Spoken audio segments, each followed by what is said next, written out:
in the Sapuniapang Luzon sponsored the said flag ceremony.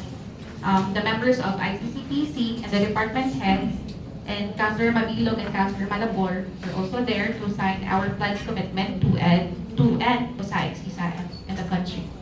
Madam Chair, this is a proposed resolution in order to strengthen our commitment to the children of Iloilo City to end COSAIC-CSAM and all forms of violence against our children. So this is a proposed resolution encouraging the city government of Iloilo and its citizens to observe the entire month of November 2025 as the 33rd celebration of the National Children's Month.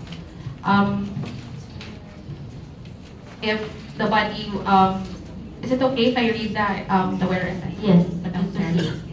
So whereas Article 15, Section 32 of the 1987 Philippine Constitution mandates the state to defend the right of children to assist, proper care, special protection from all forms of neglect, abuse, cruelty, exploitation, and other conditions prejudicial to their development.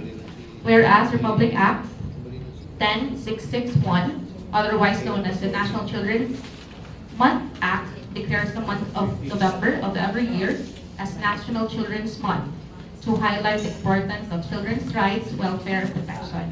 And for this year, whereas the theme of the 33rd National Children's Month is COSAIC-CSAM, Wakasan, Kaligtasan, at Karapatan ng Bata Ipaglaban, while promoting the protection and fulfillment of children's rights and safety. Whereas it is proper and fitting for the city government of Iloilo, together with its citizens, schools, civil society organizations, and stakeholders, to actively participate in programs, activities, and campaigns that promote the welfare, protection, and empowerment of children.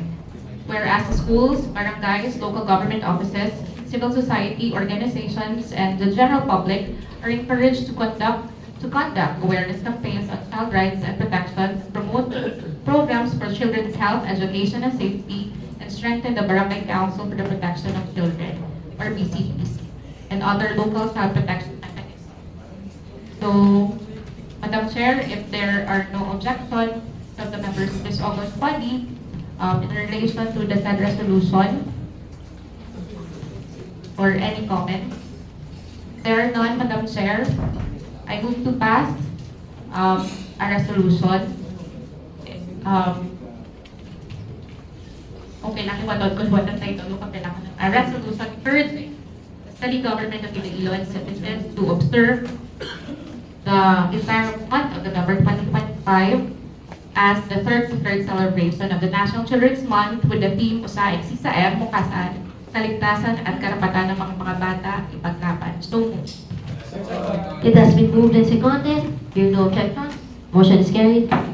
And in relation, Madam Chair, to the celebration, the ICCPC will be conducting a calendar of activities and i-publish lang namin. So we are inviting the members to this office.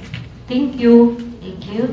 For item F10, Madam Chair, this is a proposed resolution reminding all business establishments within the city of Iloilo to strictly adhere to the exact computation of discounts given to senior citizens and persons with disabilities.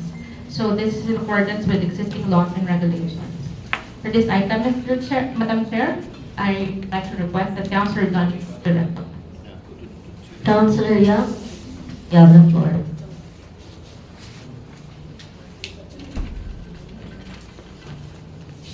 Madam Chair.